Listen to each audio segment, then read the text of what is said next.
All right, y'all. Matthew chapter 2, the breakdown. What does Matthew chapter 2 mean? Oh, this is going to be long, y'all. Buckle up.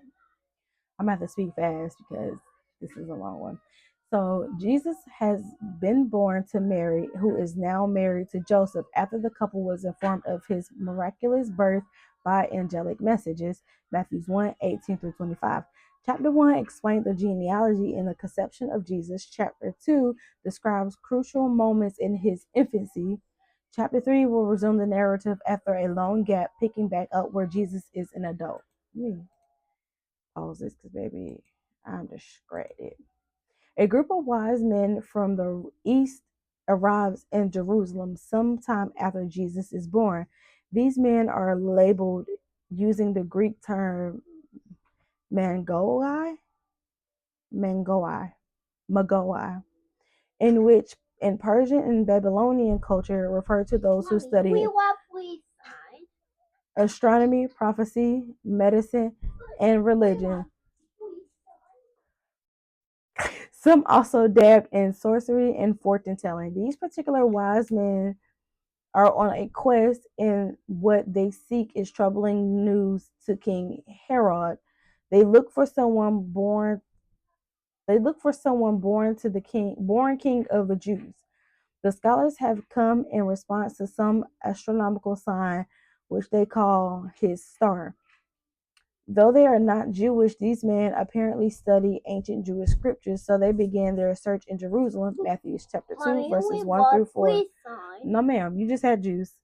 King Herod summons local religious leaders and asks them where the scriptures say the Christ, a term derived from the Hebrew word for Messiah, would be born. They knew the scripture well and quickly told him that the promised one will be born in Bethlehem of Judea. Herod is careful but secretive in asking these wise men when they first saw this sign. He then directs them to Bethlehem to find the child. In a blatant lie, he claims his intent is to worship this new king. Matthew 2, 5 through 8. Whether or not the wise man originally saw comet, planet, or supernova, what they see next is all but certainly supernatural. They once again see a guiding star, this time moving south, guiding them directly. When they arrive at the home where Mary, Joseph, and Jesus are staying in Bethlehem, overjoyed, the wise men worship the child, presenting him with gifts of gold, frankincense, and myrrh.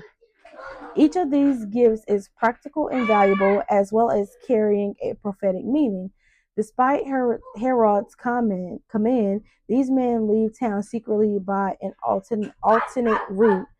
They have been warned in a dream not to go back to the evil ruler. Matthew 2, 9 through 12. Hey, no. Once again, Joseph receives direction from God through an angel in a dream. He must take Jesus and Mary and go to Egypt to escape Herod's plan to kill the child Jesus. In this context, Egypt means the territory outside of Herod's authority, whose borders were a few days journey away. So a few days journey away. The emphasis of this command is on haste, not distance. The family must leave while Herod still has no idea who they are. They leave that night, settling for time in Egyptian territory, waiting to be called back by the angel when Herod has died. So that's Matthew 2, 13 through 15. Two more paragraphs. Herod realizes the wise men have left the area without telling him where the Christ child is. Furious, Herod sends men to kill all male babies in Bethlehem, 2 years and younger. That's crazy. This contingency was Herod's reason to ask about the appearance of the wise men's sign. Knowing when his rival was born narrowed down possible targets. Herod's massacre aims to prevent the child from taking the throne from Herod and his sons. Herod doesn't know that the child and family have already left town. Matthew connects the slaughter of the babies to the prophecy by Jeremiah about the weeping of Rachel for her children. Wow.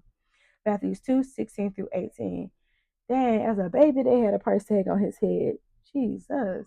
Come on now. Okay, so after Herod dies, Joseph has two more dreams. First, the angel tells him it's safe to return to Israel because those who wanted to kill Jesus are dead. When Joseph gets to Israel, he is concerned about the cruel and unpredictable son of Herod, who now reigns over Judea. Through another dream, God sends Joseph and Mary to their hometown of Nazareth in the region of Galilee, ruled over by a more stable son of the Herod family. Just as Jesus' birth in Bethlehem fulfilled prophecies about the birthplace of Jesus Christ, his childhood in Nazareth fulfills another prophecy about the Messiah being known as a Nazarene. Matthew 2:19 through 23.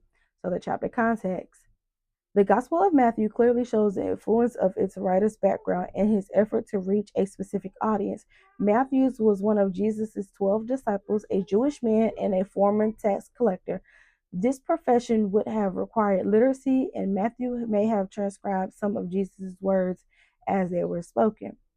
The book is filled with references to the Old Testament, demonstrating to Israel that Jesus is the promised one. Matthew also includes many references to coins, likely due to his former profession. There we go.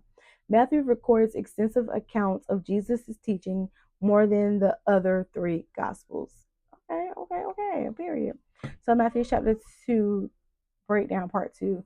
Matthew chapter 2 emphasizes the fulfillment of the Old Testament prophecies about the Messiah's birth, highlighting the visit of the Magi, King Herod's attempt to kill the infant Jesus, and the Holy Family's fight to Egypt.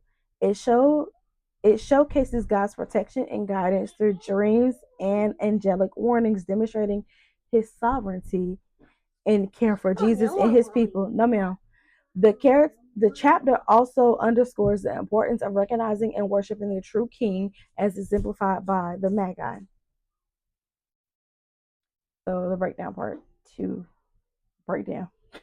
Fulfillment of prophecy. Matthew 2 highlights how Jesus's birth in Bethlehem, there we go, and the subsequent events fulfill prophecies from the Old Testament, solidifying his identity as the Messiah.